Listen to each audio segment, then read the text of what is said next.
दोस्तों, आज की इस वीडियो में हम सपोर्ट एंड रेजिस्टेंस को समझाने वाले हैं, बहुत ही आसान तरीके से जिसको आप लाइफ टाइम नहीं भूलेंगे। सपोर्ट एंड रेजिस्टेंस क्या होता है, सपोर्ट एंड रेजिस्टेंस कैसे बनता है, सब कुछ स्टेप बाय स्टेप जानेंगे। सपोर्ट एंड रेजिस्टेंस एक जोन होता है, मतलब एक लेवल है।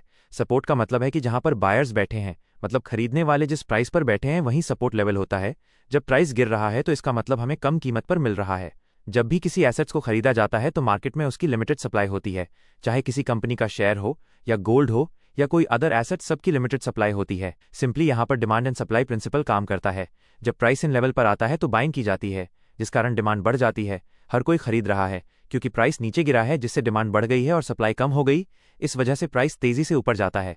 क्या अब ये प्राइस बढ़ता ही जाएगा? मार्केट में वो जगह भी होती है जहां लोग प्रॉफिट बुकिंग करते हैं, मतलब कि बेचने के लिए तैयार हैं कि इस लेवल पर प्राइस आएगा तो हम सेल करेंगे। जब हम सेल करते हैं तो मार्केट में सप्लाई आ जाती है, और जब सप्लाई आती है तो कीमतें घट जाती हैं, इसीलिए प्राइस नीचे गिरता है। अब आपको समझ आ गया होगा, सपोर्ट लेवल वो है जहां बायर्स बैठे हैं। दोस्तों, रेजिस्टेंस लेवल वो है जहां सेलर्स बैठे हैं। इसको एक एग्जाम्पल से समझते हैं। मान लो एक कंपनी है जिसका शेयर प्राइस 100 रुपए का है। प्राइस ऊपर जाता है 120 रुपए पर, उसके बाद प्राइस नीचे गिरता है और फिर ऊपर जाता है 130 रुपए तक, फिर प्राइस गिरता है और थोड़ा ऊपर जाता है 110 रुपए तक, और फिर प्राइस नीचे आता है।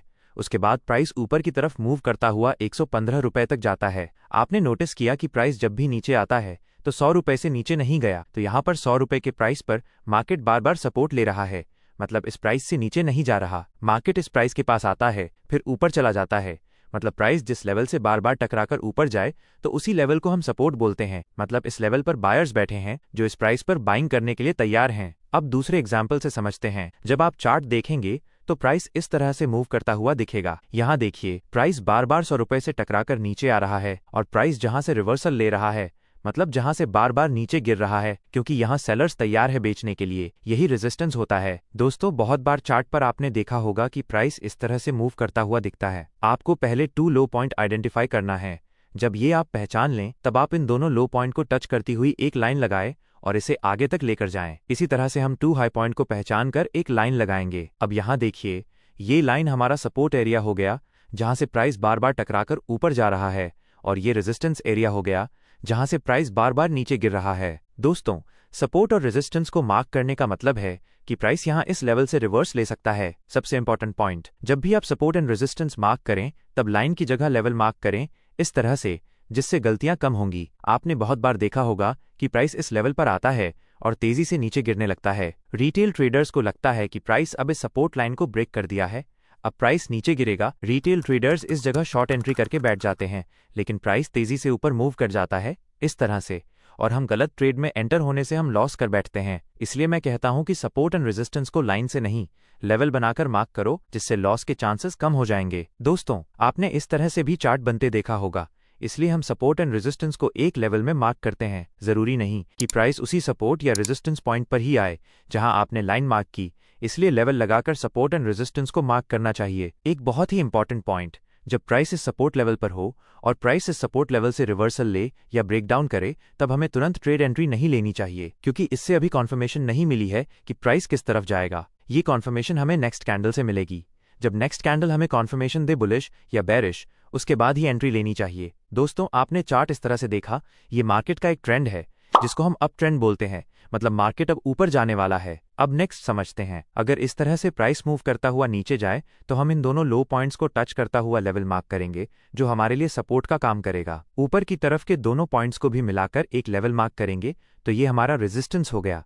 इसका मतलब ये है कि जब प्राइस इस रेजिस्टेंस के पास आएगा तो चांसेस है कि प्राइस वापस नीचे की तरफ जाए। जब प्राइस इस रेजिस्टेंस के पास आए और कोई बेरिश कैंडलस्टिक बनाए, तभी हम शॉर्ट एंट्री लेंगे। दोस्तों, इस तरह मार्केट दिखे तो इसको डाउन ट्रेंड बोलते हैं। दोस्तों, अब थोड़ा एडवांस समझते हैं। जब भी प्राइस अपने रेजिस्टेंस लेवल के पास आता है तो सेलर्स यहां सेल करते हैं और प्राइस को गिराने की कोशिश करते हैं, पर बायर्स भी अग्रेसिव होते हैं और बाइंग करते हैं, जिससे प्राइस इस रेजिस्टेंस को ब्रेक करके ऊपर निकल जाता है। जब प्राइस अपने रेजिस्टेंस को तोड़ता है तो नेक्स्ट रेजिस्टेंस के पास जाने की कोशिश करता है, जहां पर नेक्स्ट लेवल पर सेलर्स बैठे हैं। अगर यहां भी सेलर्स कमजोर हुए और बायर्स स्ट्रांग हुए, प्राइस इस रेजिस्टेंस को भी ब्रेकआउट करता हुआ निकल जाएगा। एनालिसिस क्या होता है? रेजिस्टेंस कोई लाइन नहीं होती, एक जोन या लेवल होता है। इसका मतलब कि यहाँ इस रेजिस्टेंस के आसपास से रिजेक्शन मिल सकती है और प्राइस नीचे गिर सकता है। और कहाँ तक गिरेगा? वो अपने सपोर्ट तक गिरेगा। यहाँ पर ये पहले रेजिस्टेंस था, अब ये सपोर्ट का काम करेगा। यहाँ देखिए, ये रेजिस्टेंस है और ये सपोर्ट। अगर प्राइस गिर रहा है तो कहाँ तक जाएगा? प्राइस अपने सपोर्ट तक जाएगा। सपोर्ट पर बायर्स बैठे हैं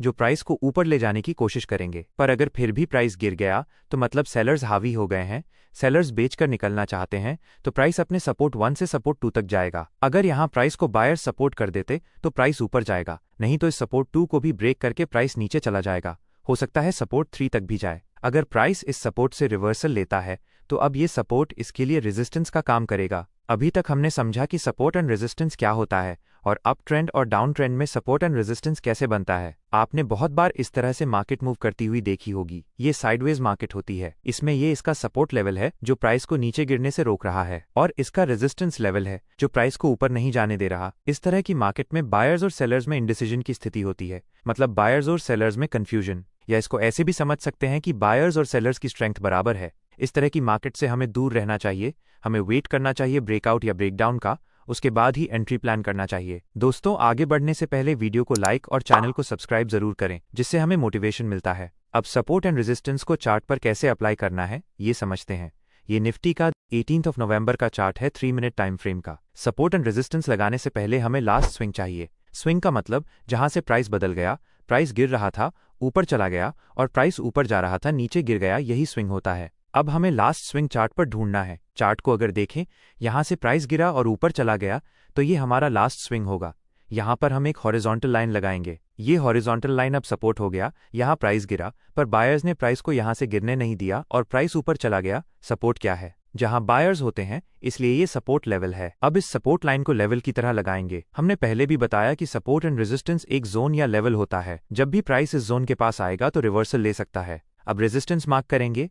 यहाँ देखिए, यहाँ प्राइस ऊपर जा रहा था, फिर नीचे गिरा तो ये लास्ट स्विंग हो गया। यहाँ हम रेजिस्टेंस मार्क करेंगे, लाइन नहीं लगाएंगे, हम जोन या लेवल मार्क करेंगे। अब प्राइस यहाँ रेजिस्टेंस के पास है। अगर प्राइस गिरा तो कहाँ तक जाएगा? सिंपल है, अपने इस सपोर्ट तक आएगा। और मान लो अगर प्राइस इस सपोर्ट को भी तोड़ देता है तो फिर कहाँ तक जा सकता है? हम इस लास्ट स्विंग से पहले जहां स्विंग था वहां नेक्स्ट सपोर्ट जोन लगाएंगे। अब हमें क्लियर समझ में आ गया, अगर प्राइस इस सपोर्ट को ब्रेक करता है तो प्राइस कहां तक गिर सकता है? यहां तक प्राइस नीचे गिर सकता है, जो कि नेक्स्ट सपोर्ट जोन होगा। इन सपोर्ट एंड रेजिस्टेंस जोन्स को लगाने का फायदा क्या होगा? सिंपल है, हमें ये पता चलता है कि मार्केट में कहां बायर्स हैं और कहां सेलर्स बैठे हैं, मतलब कहां से प्राइस ऊपर जाएगा और कहां से नीचे गिरेगा। और अगर प्राइस इन लेवल्स को ब्रेक करता है तो हमारा नेक्स्ट टारगेट क्या होगा?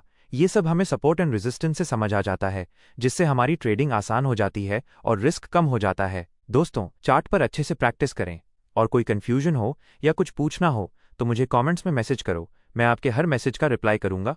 अगर इस वीडियो ने आपकी ट्रेडिंग में सच में एक नया नजरिया दिया हो तो बस एक लाइक कर देना और चैनल को सब्सक्राइब जरूर करें। यही छोटा सा सपोर्ट हमें आपके लिए और बेहतर कंटेंट लाने की हिम्मत देता है। मिलते हैं नेक्स्ट वीडियो में, तब तक सेफ ट्रेडिंग करें और हैप्पी ट्रेडिंग। धन्यवाद।